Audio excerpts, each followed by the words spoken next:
Hello, and welcome to another episode of the Classical Republican. Today, we will be talking about classical democracy. What is it?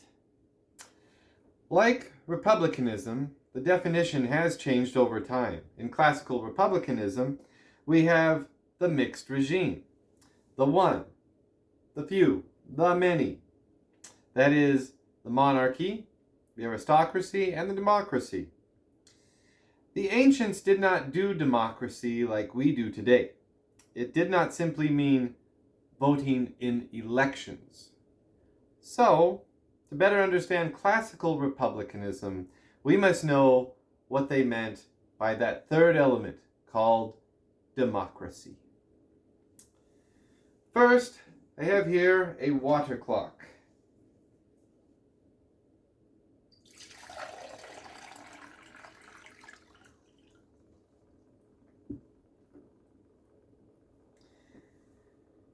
So the water clock was very important when you were giving a speech. Everyone got the same amount of water and therefore the same amount of time to speak. And that meant political equality.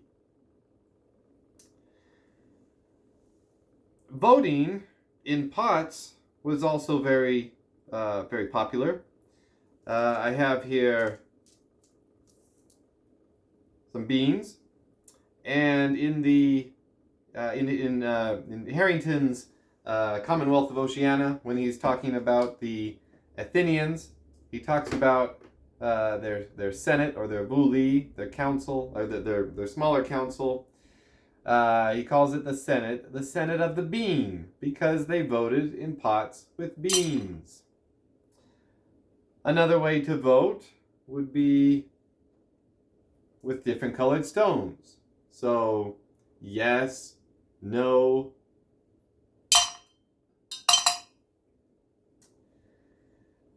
Now, you did have some elections, but elections were mostly discouraged because elections could devolve into popularity contests. And that's not democracy, that's just popularity. That's just not finding the best person for the job, but just finding someone you like. And perhaps we do that today in our modern democracies. So, there were only a few elections, and those were mostly people who had to have certain abilities. So, voting for a general. The generals would be elected. But the way they elected most people was through sortition, meaning lot. So, you would draw your, say you had a hat or a pot, and you would pull out names or something like that. We do that today in schools among children. It goes all the way back to ancient sources. So the Bible, when the Israelites are coming back, following Moses and going into the promised land, they divvy up the land by lot among the tribes. In the Iliad, you have people who are chosen to go out on very dangerous missions, and so people are chosen by lot. They put their name on something and they throw it in the helmet, and some other neutral person pulls out their name. Also in the Odyssey, they send people. Odysseus sends people to go explore the new island they've arrived at, or to go see where everybody else went, and so they would choose people by lot. But we're going to talk about sortition and the technology used in sortition. The Athenians developed something called the Rotarian. And what you would do is you would have their name of the person, and it would be written on a bronze plate like this, about this size, and they would be put into a marble, so stone, very hard, thing called the Rotarian.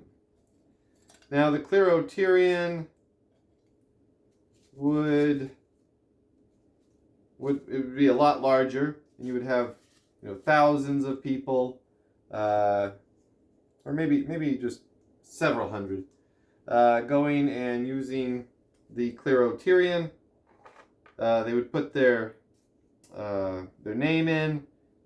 They would cast it into a pot, and then the pot would be you'd have some clerk or somebody who would use the pot to pull out the names and randomly put them into the slots. And then there were these stones. I just have wood here. I made them myself. You would have white and black. White would mean you were not chosen, or well, I guess they would do it. They would do the black stones and the white stones, and one of them would mean you were chosen. We're going to do it where the black means you are chosen, and we're just going to randomly select 3 numbers here. I use this for a classroom because we use them for random selection for usually for cleaning or for other chores, especially during COVID. We had to clean our classrooms. Now, in a proper Rotarian, this would be attached, and you would dump these in, mix them up at random, and let's see, the first row. Is the first row chosen? No. Let's see, the second row. Is the second row chosen? No. Let's see, the third row. Third row is chosen. So, that means all the others are put back.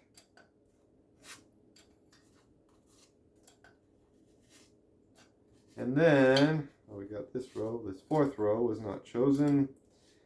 We got the third row. So these people would be chosen.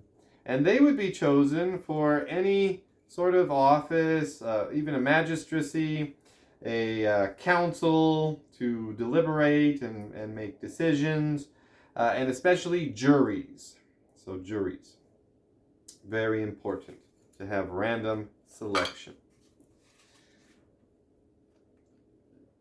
Now that was the Rotarian, and it was used in Athens maybe for a generation or two.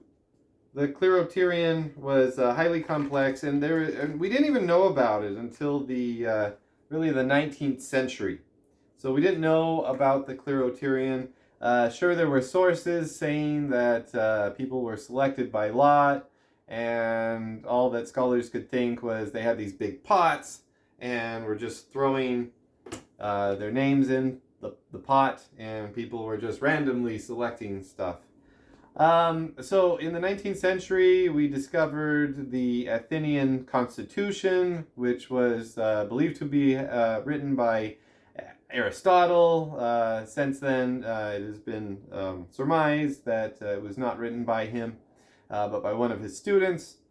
Now, in there, it explains that there was a Rotarian, explains how it functioned.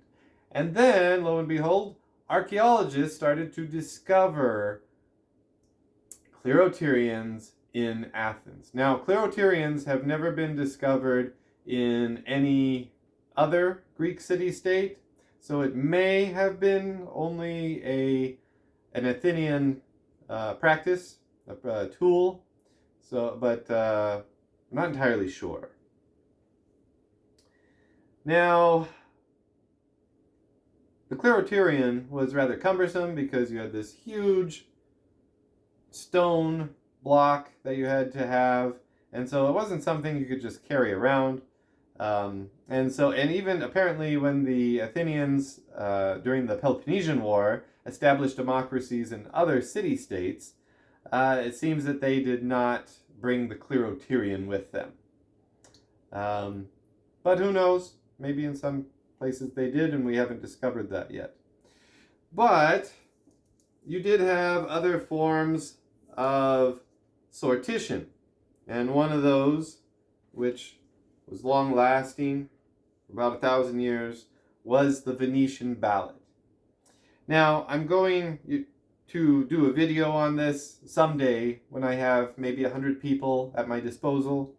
I would like to do that. So send me a message if you or leave a comment if you want to be a part of that. Maybe I'll pay you $1 or something. I don't know.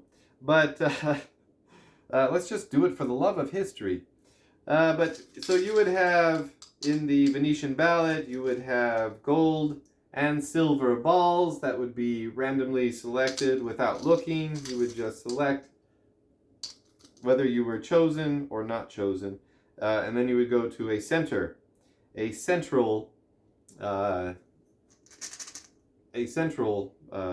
pot or urn where they would have another selection of gold and silver, and I was not selected. But if I was selected with a gold ball, then I would go to, then I would be on a nomination committee. And so you would get 4 of those committees together. Well, not together, they would be separate. But you'd form 4 of those committees, and then they would go on to nominate usually 4 different people. And those 4 people would go up for an election before the whole Grand Council.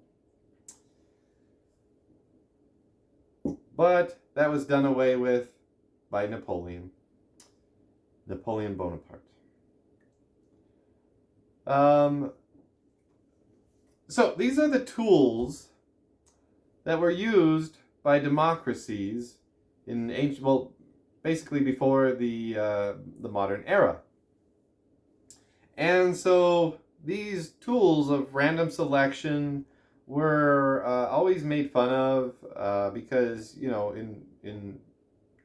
because you're just selecting random people. It could be anyone, and sometimes bad selections were made. So that was the big critique of democracy. I'm going to do another video on Aurelio Lippo Brandolini's Republics and Kingdoms Compared. And this is a dialogue, and it's between a Florentine who's from a republic, who's standing for the republic's argument, and a king of Hungary, who's obviously standing for the monarch's argument. Now he is the monarch is critiquing the republic, and of course critiquing the democratic element of the Florentine Republic, and so that is the random selection that is made for their councils. And it also informs us when we are thinking back to the quote I shared in my Lycurgus video of first go and make your family a democracy. So when someone was pushing Lycurgus to make Sparta a democracy, he said first go and make your own family a democracy. So he wasn't saying don't consult with everyone to make a decision. He was saying go and make your, have all the responsibilities be filled by random selection in your family. And so that makes it, that appears to be more awkward than just, consulting with everyone before, and maybe even having a vote before your decision is made in your family. So that would be more awkward, and that helps us to inform us of the context of what the meaning is behind that. So these tools would be incorporated into future republics within the democratic element. Voting in pots would be used all the way up to the modern era. Sortition would be used in classical republics like Florence and Venice, especially in their grand councils. These are tools that have mostly fallen out of practice or have been purposefully discarded. However, modern juries, controlled hunts, and the draft are all conducted through some form of sortition. Remnants of classical democracy. Under these forms of classical democracy, we would still have a threat of tyranny of the majority. There would be nothing to balance against or check that threat. However, that tyranny would be dampened somewhat by the fact that minority views could never be completely suppressed. This is why there are calls for a return to sortition today, and you can follow the website Equality by Lot for more information on that. This form of democracy, defined by sortition, was the definition of democracy until the 18th century, when the idea of the representative democracy took over in the world of ideas, and the many were relegated to only voting for the few representatives who did the heavy lifting of decision making. Perhaps we should return to classical democracy and classical republicanism. Long live the Republic.